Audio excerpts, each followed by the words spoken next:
Madav, you're correct. I'm just brushing up on some Gojira riffs. Like, man, stuff is so cool. Just wanna get back into some of those riffs again. But like the Gojira one,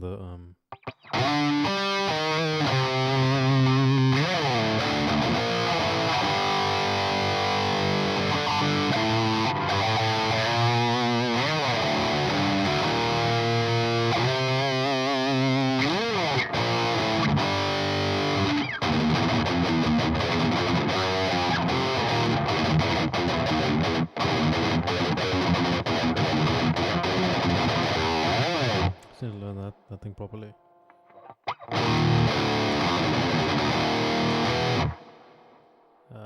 But then there's Too Serious, I also just want to get that riff, and then Where Dragons Dwell.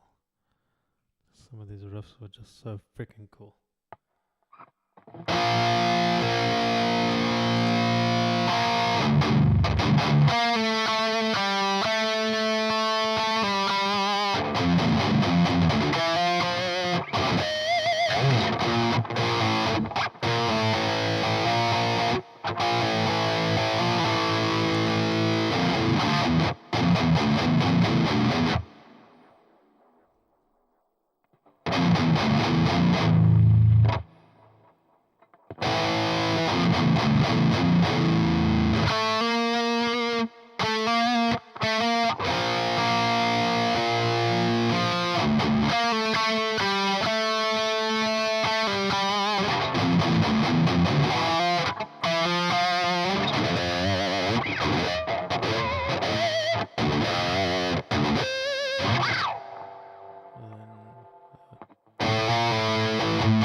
So freaking heavy.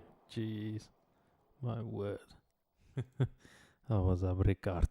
Hoe gaat het?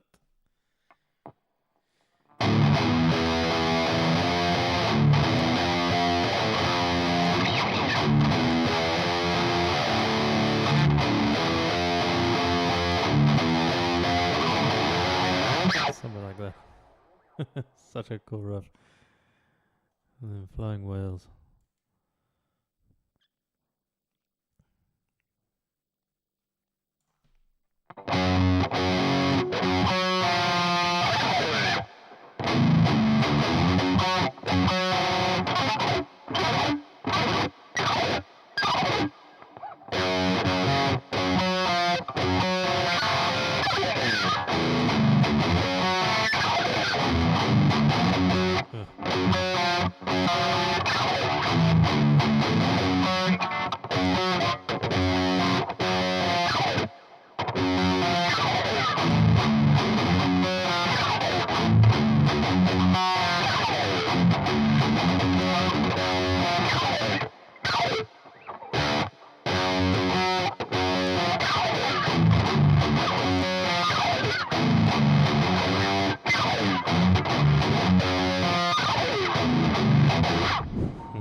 So cool. Can you maybe break down how you would learn new songs or lines? Process. When you're using Guitar Pro, just go through section by section, and then put those sections together. Yeah, sort of. So let me learn one now, so you can just have a look at how I go about this. But let me get something cool.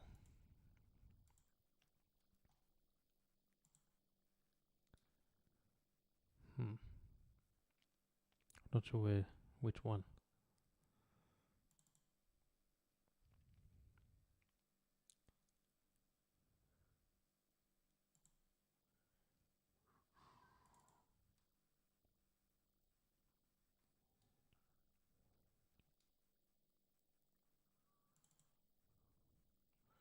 Maybe Backbone.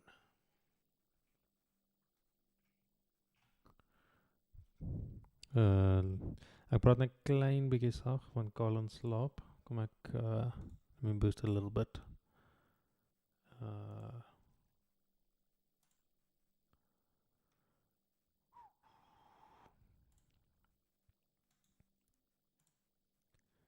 Testing 1 2 1 2. Testing 1 2 1 2. Is that better? Testing 1 2. Is this better? Let me put it in relation to the guitar. Is this better?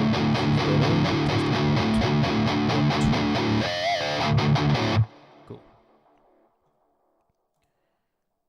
Okay. So let me share here.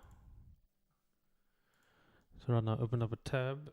And the song is Backbone. So, like, yeah, you can divide it into different sections or stuff, but yeah, the main thing is just deciding what you want to learn. So right now I'm looking at this. So that's just chugs. 3, 3, 3, 3. So it's just.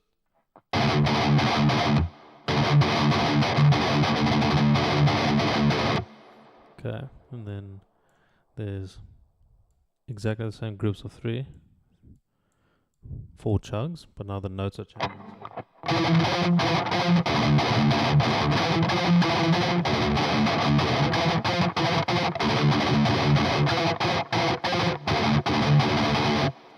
Okay, let me have a look. So that just repeats and repeats and repeats. Cool.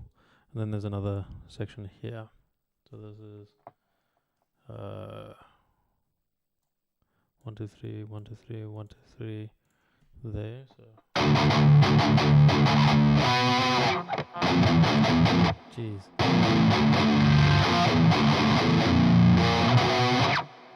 Let me just play this quickly.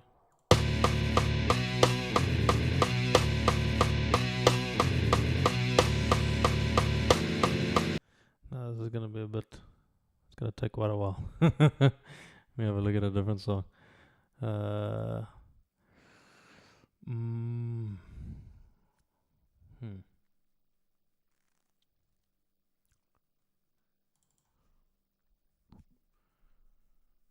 a look at this.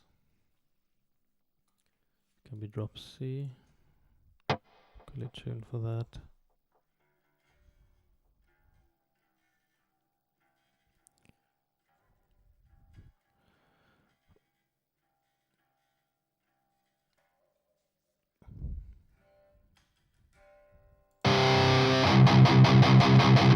So main thing you want to do is just identify the exact part you want to learn, and then listen to it so you know how it sounds.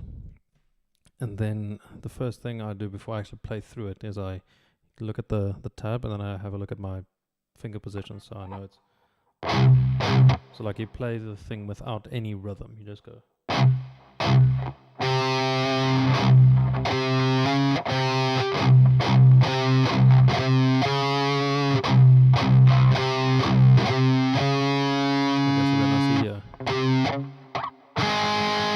So now initially I started with this riff with my index finger and my middle, so. But now I see the tab says I have to go. So now I have to reevaluate my finger choices. So I have to go maybe.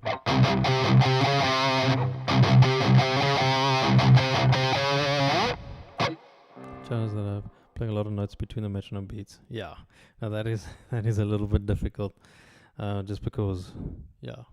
It's a rhythm challenge, but it helps to slow it down significantly.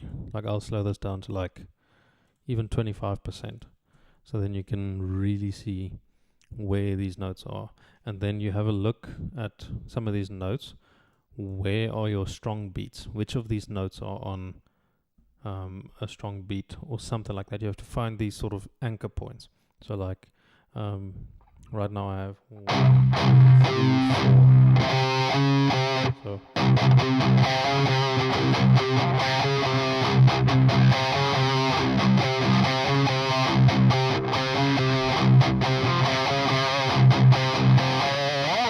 So like I have these certain notes in a bar, you'll know is your strong beats. Like when playing a line, not perfectly falling on doubles, triplets. Yeah, same thing. Like you'll have to really sort of just analyze it, but it helps to do it very, very slowly. To do it very, very slowly, so you can just have a look at exactly what's going on. But like, let me just check this. So this is.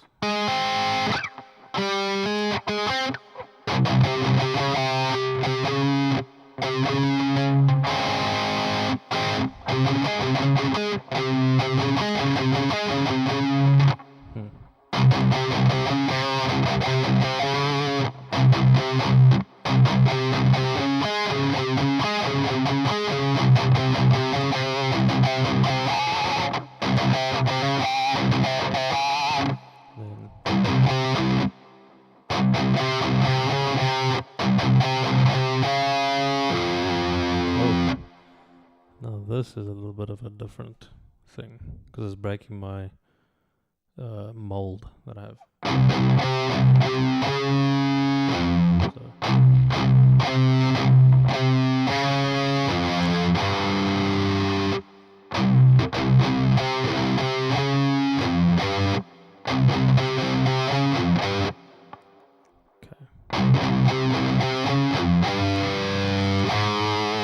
What also helps a lot with that stuff is ghosting. Like, let's say you have, I don't know if I'm going to be able to find an example here.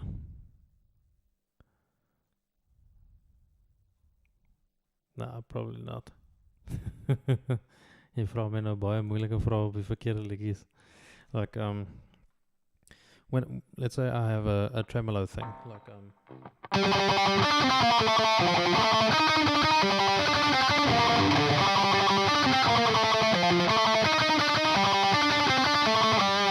like technically that melody could just be.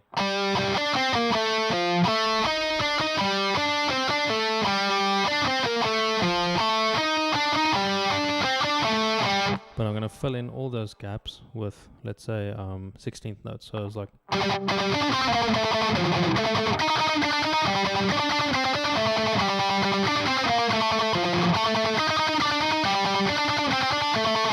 And then it helps you to measure exactly where and how long each note should be held. Like if I have, let me think of another one.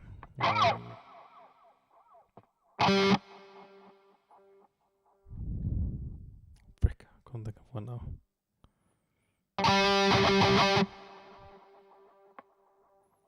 Like let's take the Game of Thrones theme song.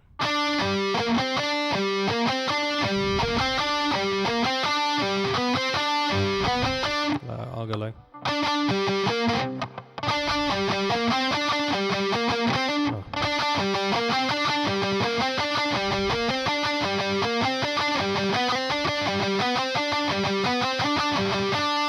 So like you make every subdivision the same.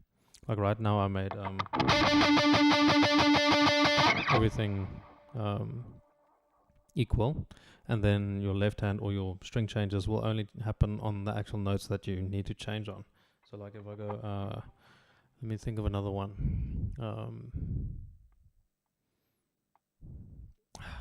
Yes, kan nou nie dink aan enigiets hê.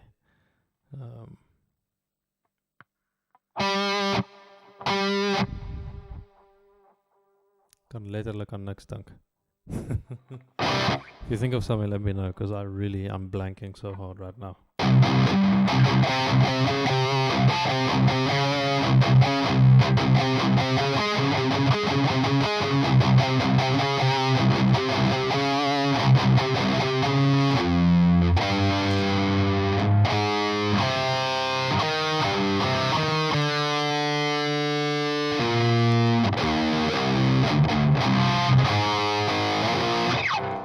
Jeez. Like this whole thing I would rewrite just because it's so weird to practice. Yes, that's presies reg. Yeah, that exact one, that exact same thing. So you want to apply that to whatever sort of song you're learning or melody. Just it helps you so much with the timing of it, because if you fill in the gaps of that.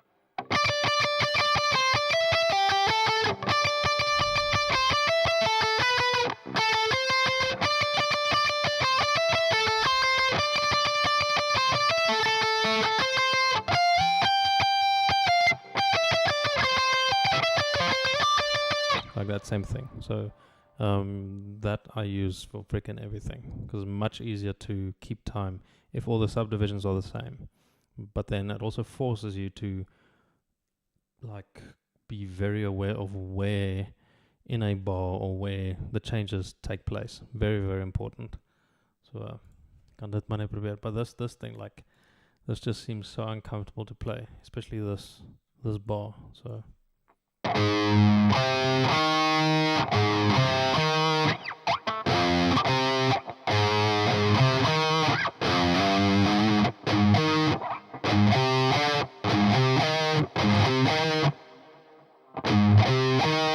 so I can maybe do this.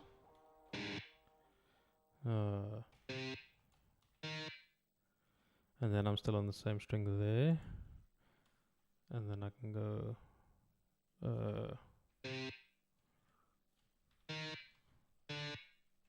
and 3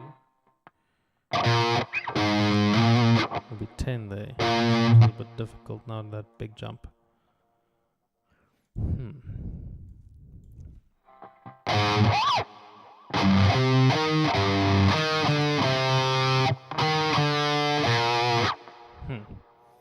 me have a look at this. So I prefer that, and then that. So these 4 can be that. And then I can go to the next string. This already seems better. So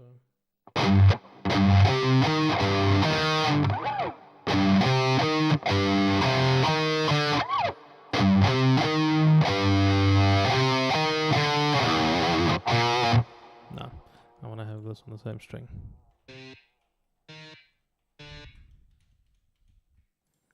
Problem is now I have to go.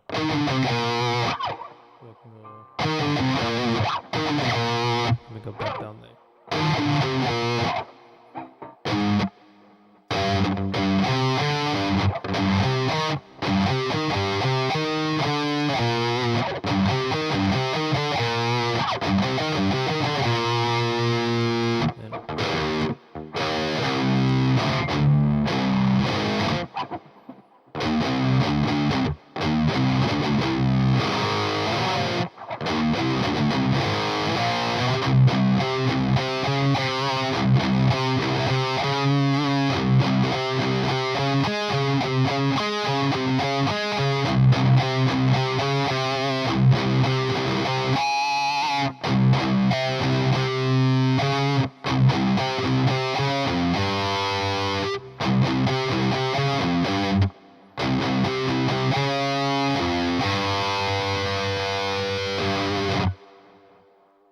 Just have a look here. I can maybe do 2 there, if I'm reading this right.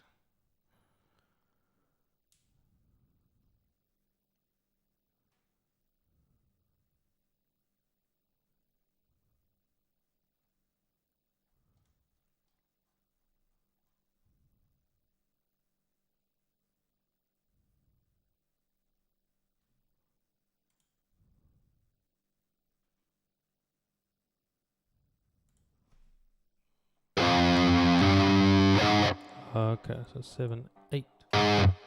So that's where I made my mistake.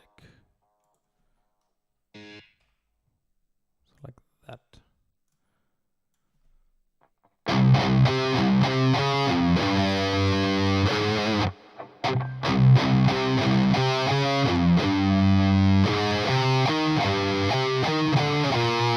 That is much easier than the tab.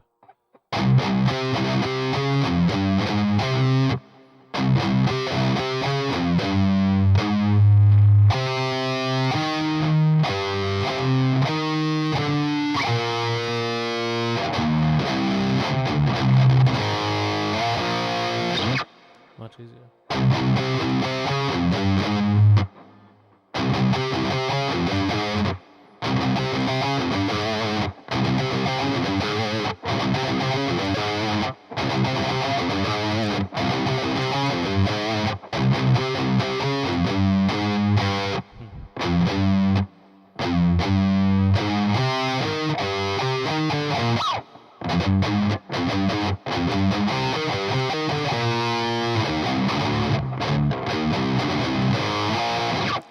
Fan aanzet.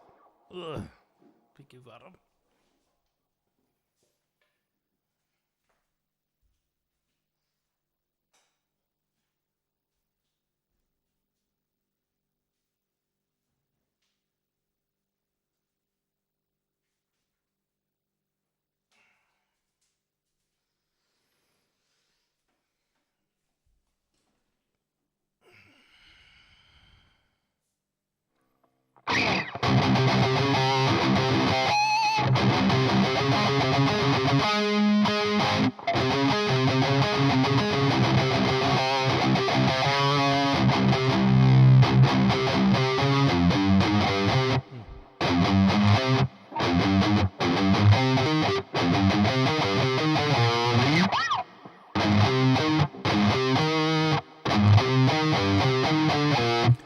now my problem is this overlap, this sort of overlap.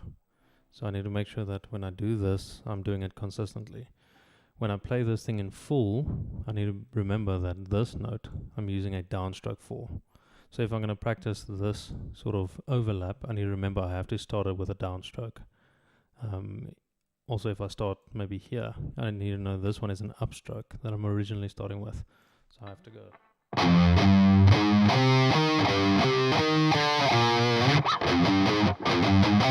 Or if I go.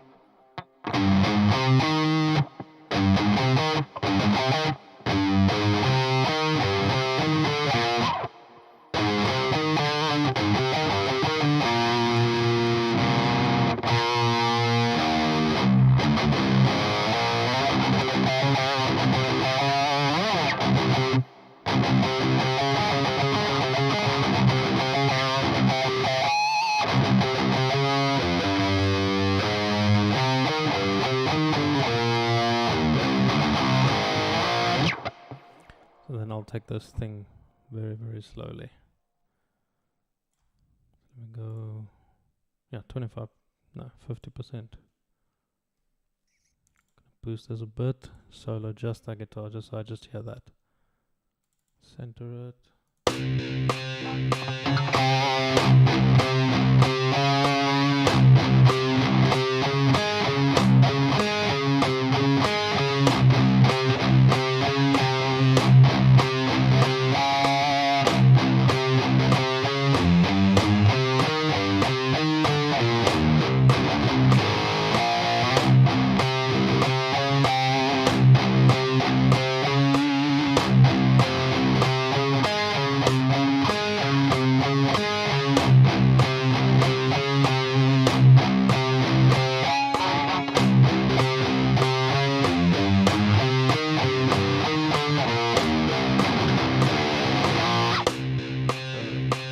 What's happening right now is you can see that I haven't memorized this thing properly. So it doesn't help I now push myself faster because I haven't even memorized the changes into my hands yet. So I need to stick to this slowly like this. And then once I know this is memorized and I don't have to like think about what I'm playing next, then I can start boosting the speed. And at that point, I'll take it to like 90%, and then I'll go, I don't know if this is going to work. Let's see, let me have a count in.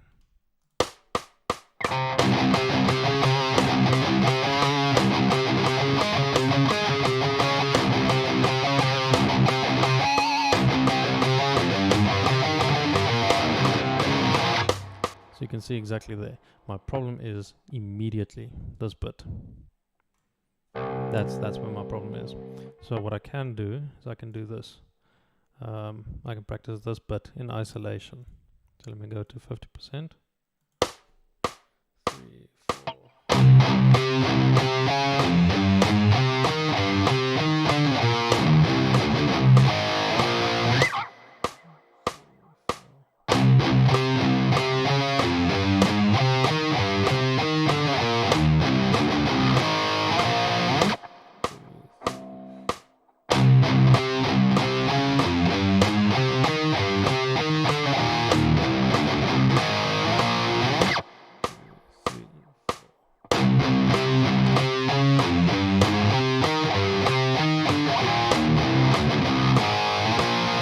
Very important is I'm using the same strokes. And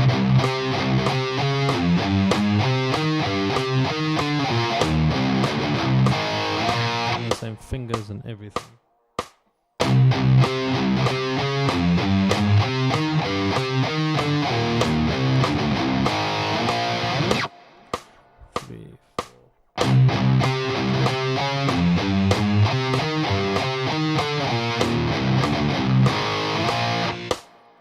Let's take it up a bit faster.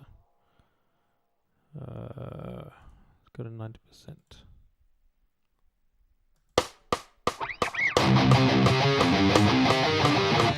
Ready for the part. And it's not like I can't play that fast. It's not like I can't go.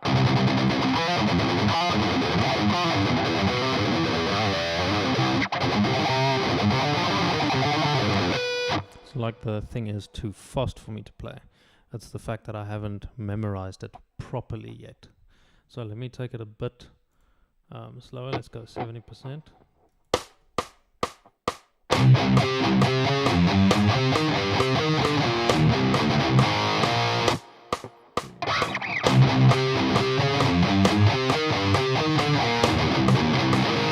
See, there's an overlap.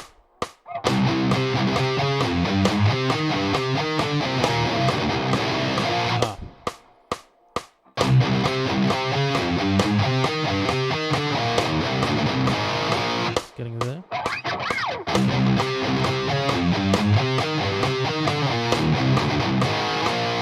Cool.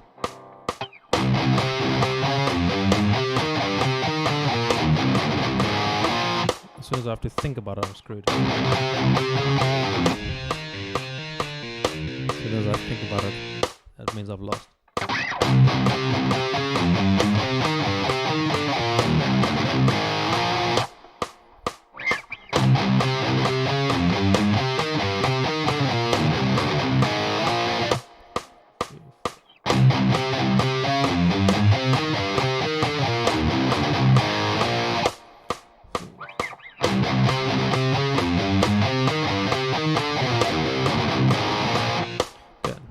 Add a little bit more context just so that I don't completely isolate it. So let me just add a bit more.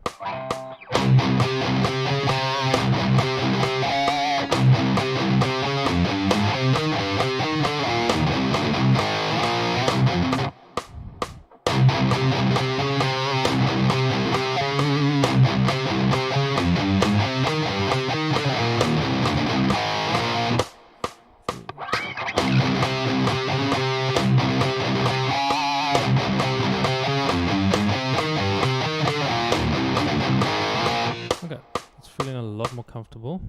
Let me take this back into isolation and boost the speed.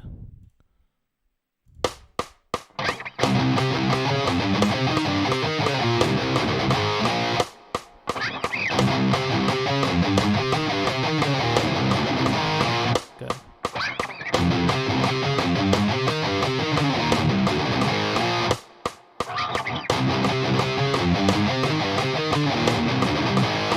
Getting there.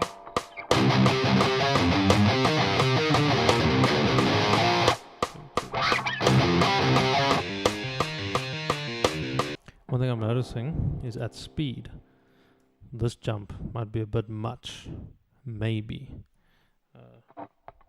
Because I'm anyways ending on my ring finger here. I have to go all the way back with my index. But the other way to play it would be. But that's going to force me to re-evaluate the rest of the stuff that I've done.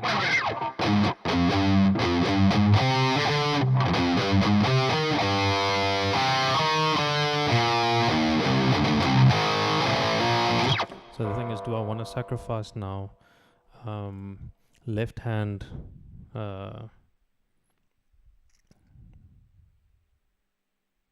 what's the word? Do I want my left hand to struggle, or do I want my right hand to struggle? Because now, if it's this is all in the same string, which is much easier to play than if I have to go like this, and then there. So it's much easier to play this whole line just on one string, but the problem is now my left hand has to jump a bit more around. So I will pretty much go through this entire process every single time I learn something. Like I first need to learn the notes, see if it's going to be working. And then I can maybe change them a little bit, but I don't change the actual note. Like I'll just change the string that I play that note on. And then I practice it in isolation and just keep going. So let me just check this.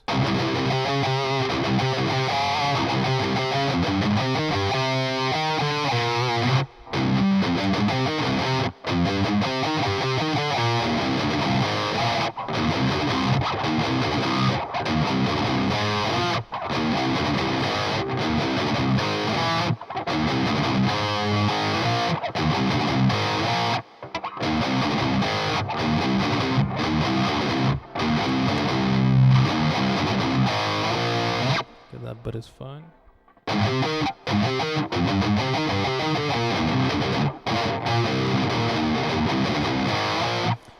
this might be a bit of a problem for me. Check.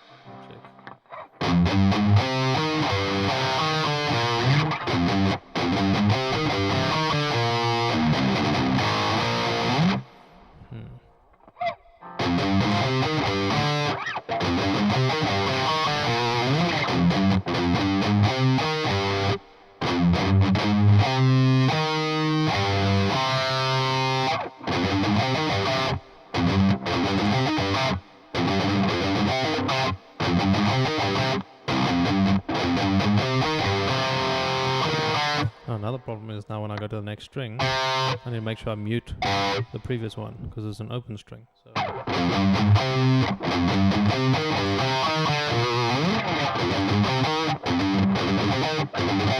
that's fine.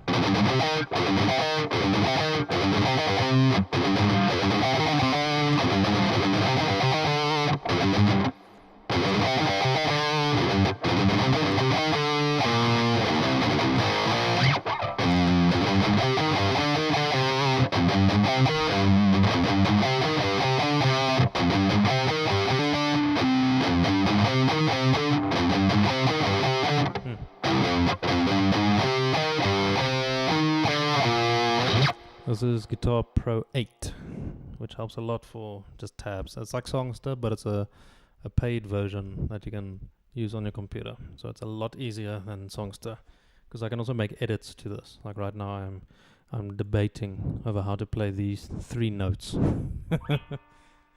These are the 3 notes that are now giving me a problem.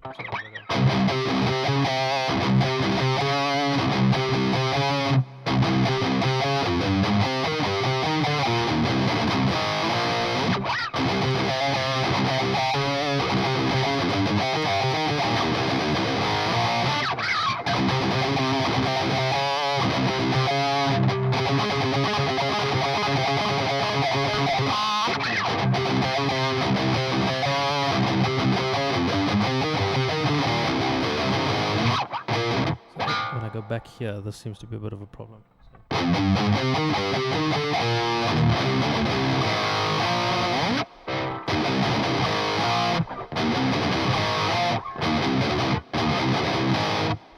Because technically this one should be a downstroke. No, sorry, yeah, it should. If I want to have this be a downstroke, otherwise down, up, down, up, down, up, down. Huh.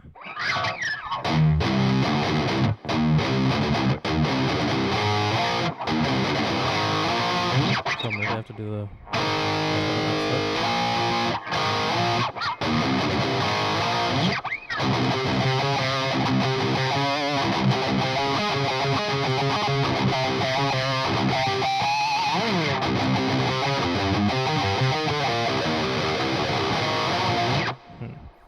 So this is the Heretics, man.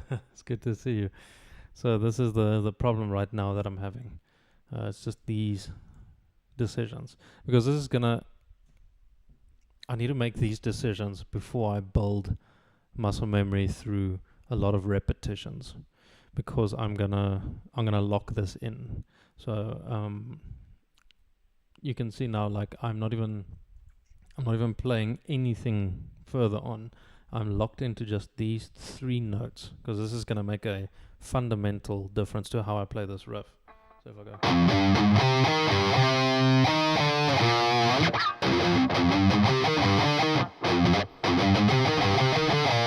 and the only reason why I'm debating using the higher strings of this is because this 7/3 is a little bit tricky.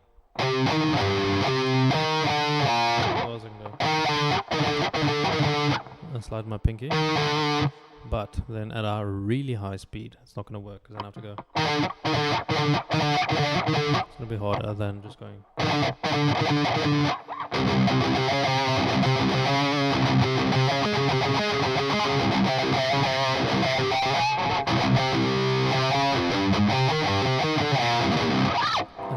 Here, if I don't position my finger properly, then I have to go double stroke. So I actually want to When I go to here, I want to use that same finger to press the E string. So I don't have to go, because that's going to take a lot of time.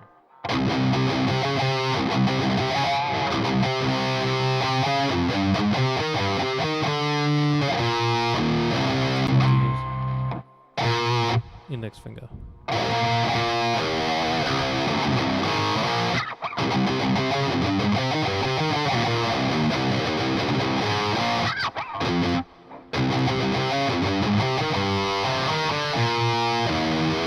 Move it here. Put my index finger on there.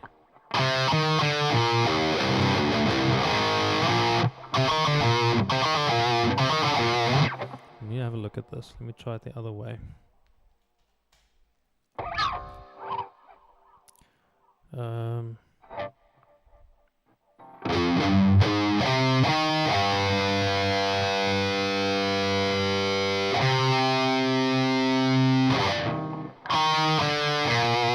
that's gonna mess everything up.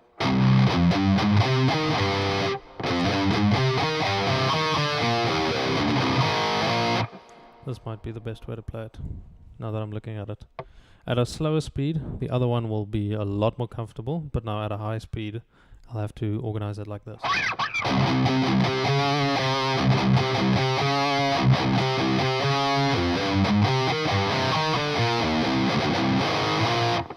let me quickly take this.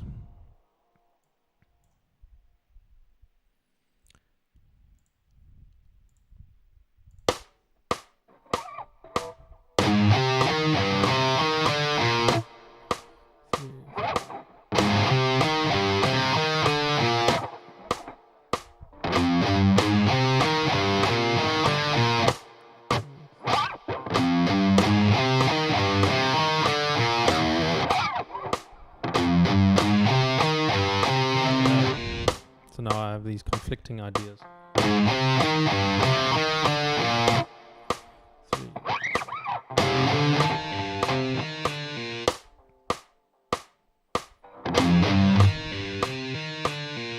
Focus.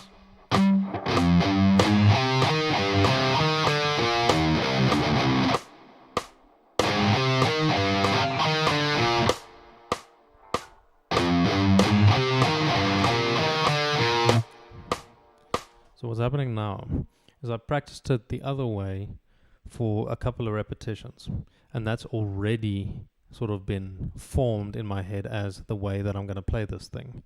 And that's a big problem now, because now I have to disregard that. I have to sweep that out of the way and practice this new way of playing, this more efficient way of playing it. So these decisions have to be made very, very carefully. So it doesn't help you practice. This is a very, very, very important what I'm saying now. Doesn't help I practice the entire song at 50%, because once I took it up to 90%, then it exposed some of the note choices or decisions that I made at a slow speed are not necessarily going to translate well at a high speed. And now I've done this before I've got my repetitions in en masse. So right now I'm making sure that I have the exact right note choices, and then I can get my reps in. Otherwise I'm going to waste a lot of time at a high speed, or just slowly building it up, and then realizing I'm hitting a wall.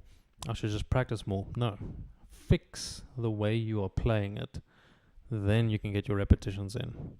Oh. Fourth caprice done. You told me to do. Oh my word. Well done. No, I think I said the fifth caprice. The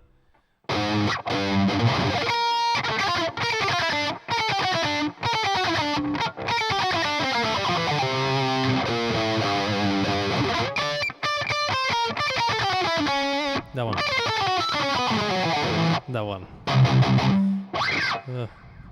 No, the fourth caprice is even more difficult for me. Like just the skips and everything is just ridiculous. The 24th caprice is also just beautiful.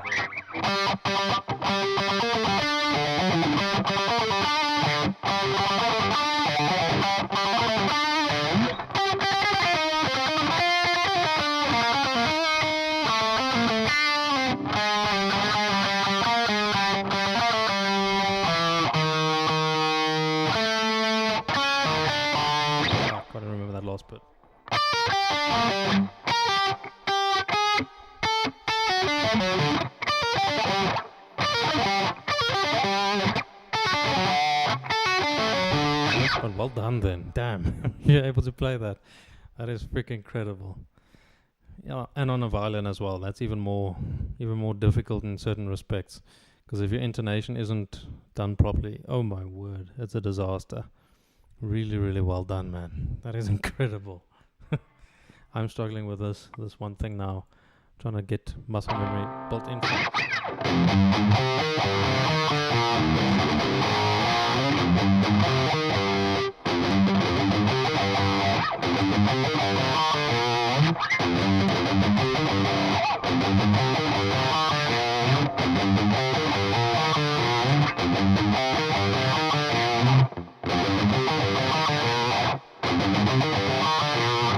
Okay, let me play this like this.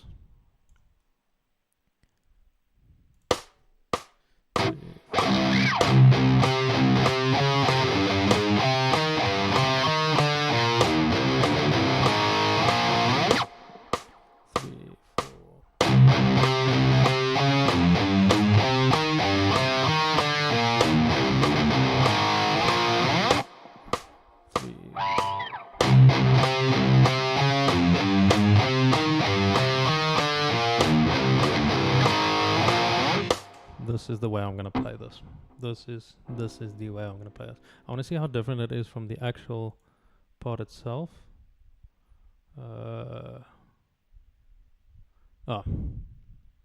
Yeah, the actual part itself is like this. That just feels freaking messy to me. So I like the way I've rearranged this. Some things I've kept is this. But this first half and also this last bit of the last bar, this I made a 7 and that an 8 and that a 5, that a 8.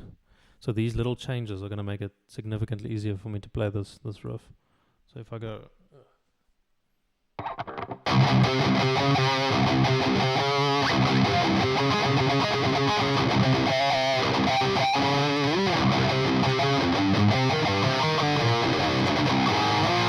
like that sort of thing. Ugh. I also want to learn Let There Be Shred. Oh man, Let There Be Shred. Yeah, alternate picking falls apart. A number of things. First, develop your tremolo. So your tremolo will be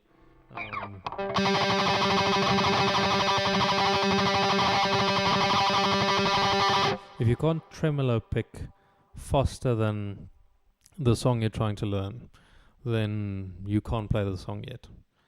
Because just playing one note on one string is supposed to be the easiest fast thing that you can do. So if the song's at, let me have a look.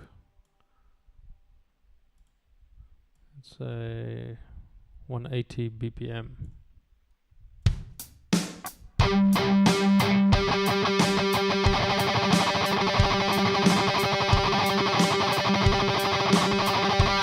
If you can't do that comfortably, there's no way you'll be able to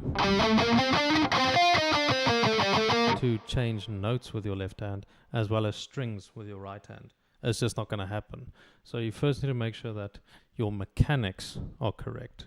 Yeah, but it fails when you try to change strings. Okay, so we're getting somewhere.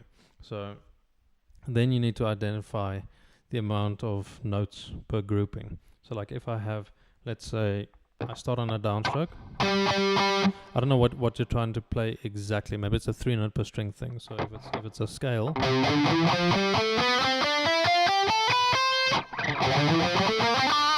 you need to pay attention to your angle of your wrist. So your wrist can either be, let me quickly just get it like this. So your wrist can either be flat like this, or it can be like this, or it can be like this.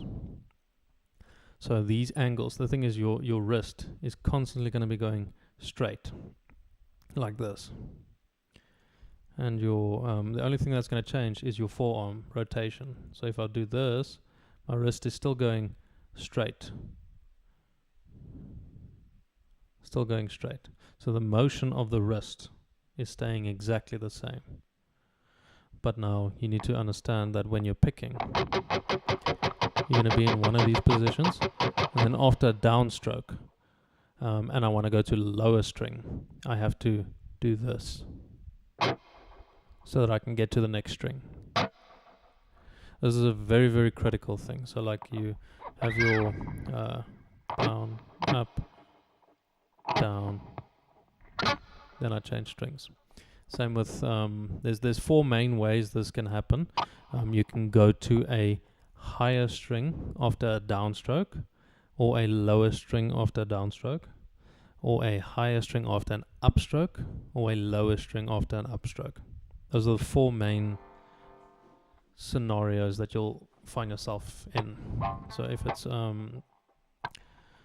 after an upstroke, you'll always have to have this position. So in anatomy, this is a supinated position. So your natural one is like this, pronated is like this, natural like this, supinated like this. So you want to go, when you after an upstroke, you want to change strings, you have to do that. If you want to change after a downstroke, you have to do that. I mean, like when you try to change more than one string, like jump from low E to G, exactly the same. So now you're gonna go. You just have to measure your angle pretty much, because now you're gonna go downstroke, but you can't do this because then you have to hop over. So you have to do the hopping in the stroke that you're doing. So like, and then I'm getting here, I get to like where the G is, and then I can change like this.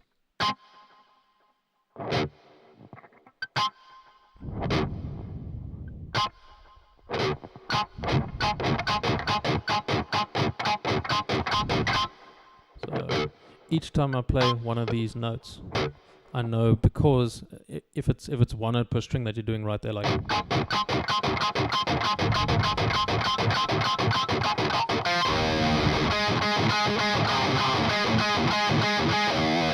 that's a bit more difficult, but it depends how fast it is as well. Another thing you can maybe do is use your middle finger. So like,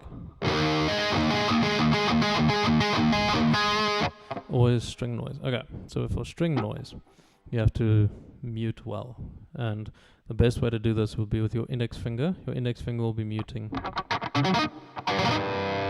I'm just lightly touching the strings. So if I have to go,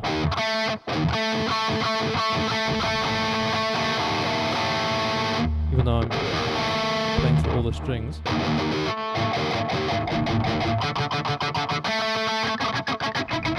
I'm muting like that. And then with my palm, if I'm going to the high one,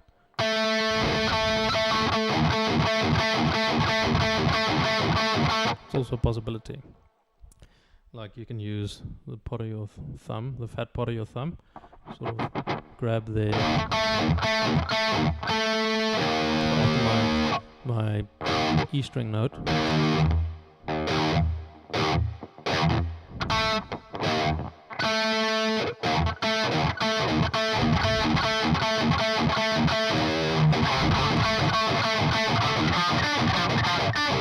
Okay, it gets a lot more difficult the further you go. One other thing you can maybe look at is the actual angle of your hand, because you can place your hand on the bridge and then do this. Do this with your hand to reach the G. So you're going to be doing this sort of motion for the low string and this sort of motion for the G string. But what a lot of players will do is they'll play it, and you'll punch down pretty much and pull up when you go to the next string. So like,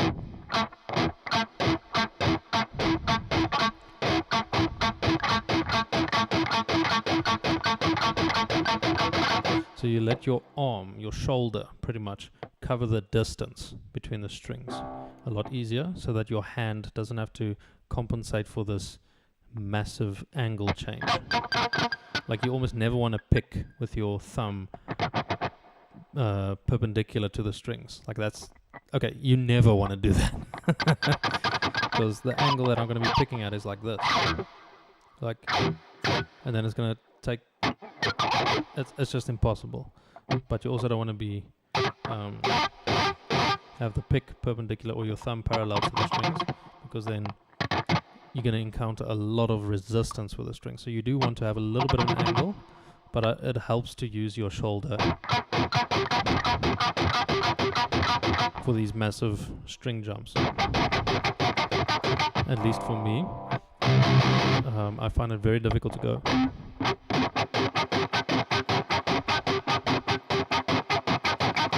That's a bit excessive, so or you can use your other fingers if that's your thing. And if that's too much, you can always play bass guitar. So there are solutions for every problem.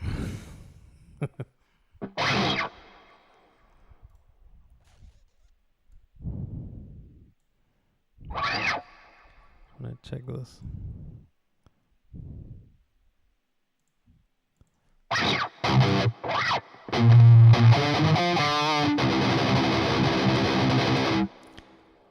Oh, bleed. Oh, my word.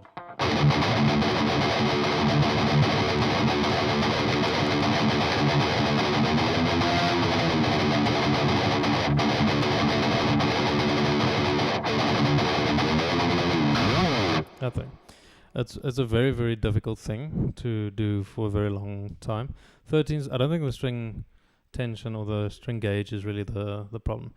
It might be the way you're actually picking. So where do you get tired? Do you get tired maybe in your thumb over here? Do you get tired in your elbow, your forearm, your shoulder, your back even? Where are you getting tired?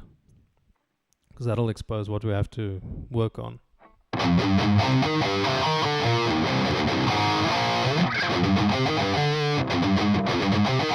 Tricep. Okay. So you're flexing your tricep while you're picking. So you don't want to necessarily flex your tricep when you're picking. The majority of the motion is coming from your wrist. So what you want to do is you want to sort of have your wrist do this sort of motion. This is at a very, very sort of base level of motion. So you see how the wrist is like going up when my hand is going down, and my wrist is going down when my hand is going up, like this sort of thing. You want to develop this sort of motion, but obviously you're not going to be picking like this. But that's fundamentally where the motion is going to be coming from. Your forearm is going to be driving your wrist, and it's going to be a massive. Another thing you can do that I did a lot, still trying to see if it's working. I'll pick with a forearm rotation like this. So like, if you have a look at my wrist over here, it sometimes goes like this. So you see the bounce there on my wrist.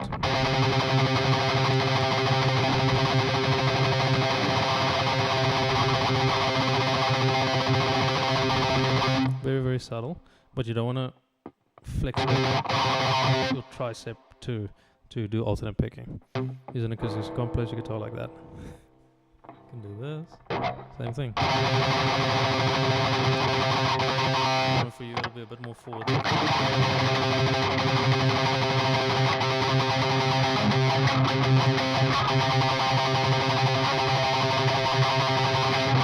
Same thing. Have a look maybe also how you're holding the pick.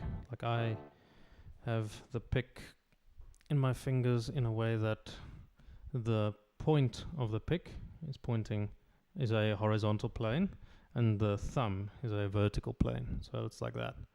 So almost always like that. And then my index finger, this bone, the middle phalange, phalange or whatever you call it, this one will almost always be pointing in the same direction as the tip of the pick. So the tip of the pick will be pointing in the same direction as this thing.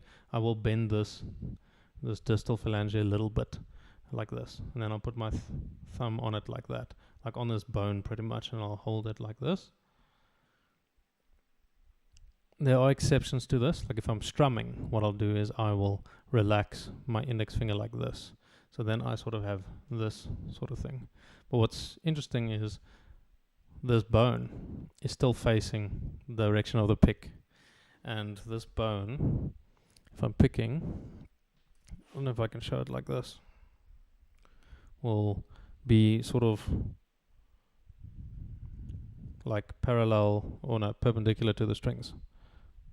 It's difficult to show because I'm holding the pick. So it's almost like this direction of this bone is going directly into the guitar. So very, very little details.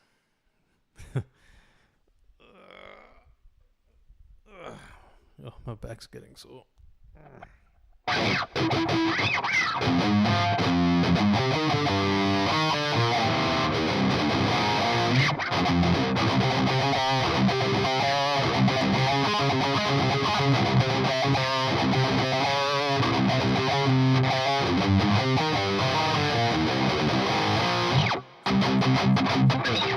Try this riff again. Let's try it at 80%.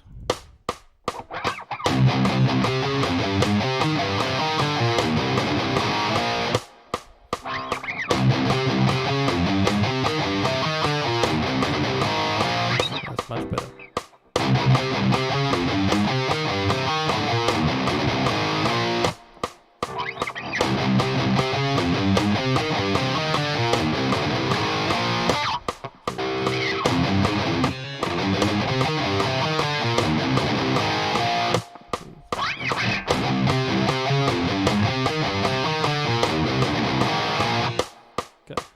Up the speed again.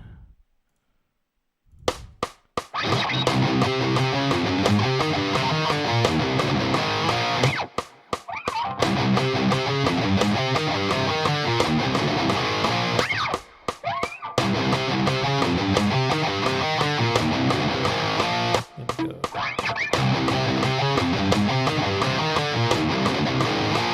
Much better. Okay, let's go to 100%. Take it from here.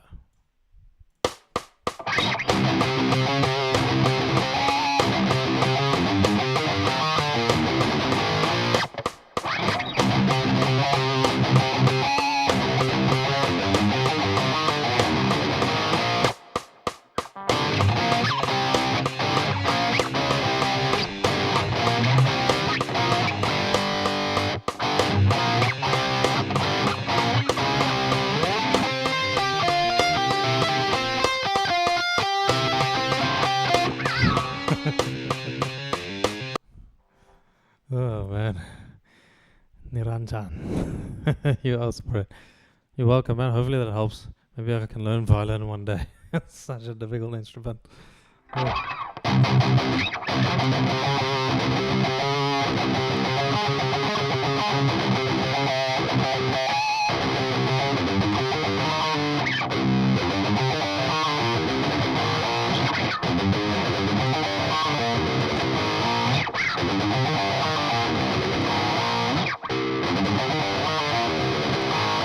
That's much better. So what I sacrificed for in my right hand, the left hand seems to be reaping the benefits, so it's a lot better.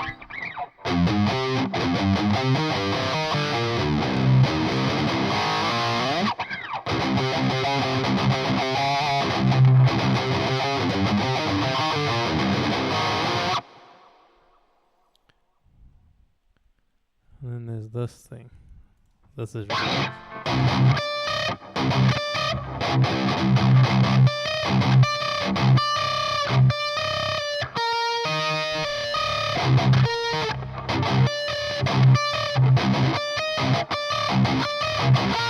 it's such a big stretch.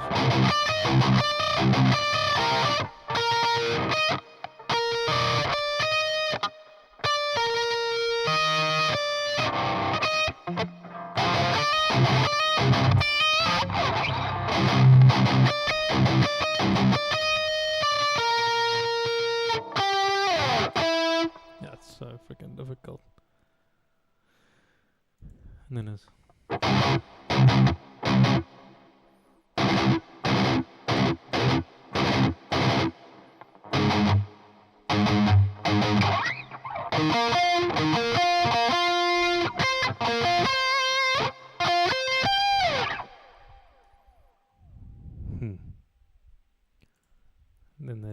bit. Yeah. So learning 7th Symphony on the piano. Oh my word. Trying to get the famous stuff done early. Oh man. Good luck with that. Oh. No, the memorization for classical music is damn difficult.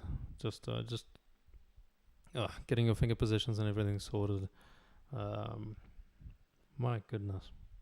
It's really freaking difficult. So anyone who can play classical piano, well done. And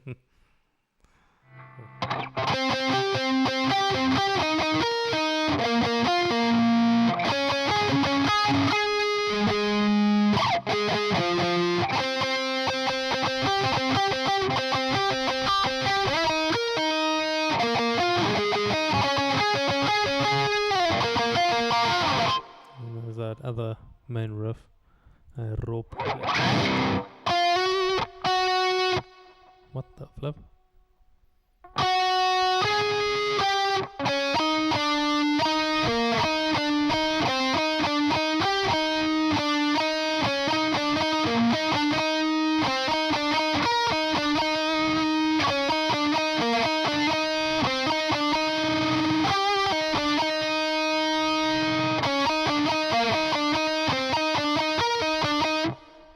Goodness, that's quite the riff.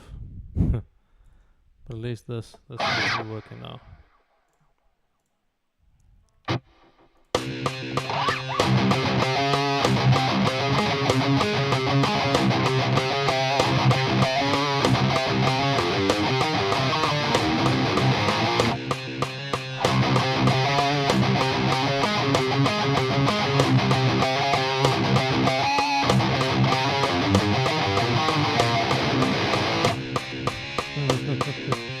Oh man.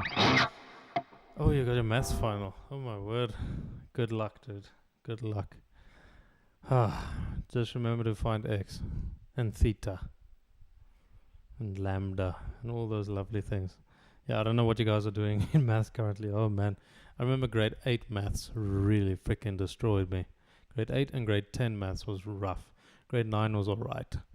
But yeah, good luck, man. Have a good one. I'm also gonna take a bit of a break. Gonna go to church pretty soon, so yeah. Everyone must have a fantastic day and enjoy. Cheers, man. I'll see you guys tomorrow.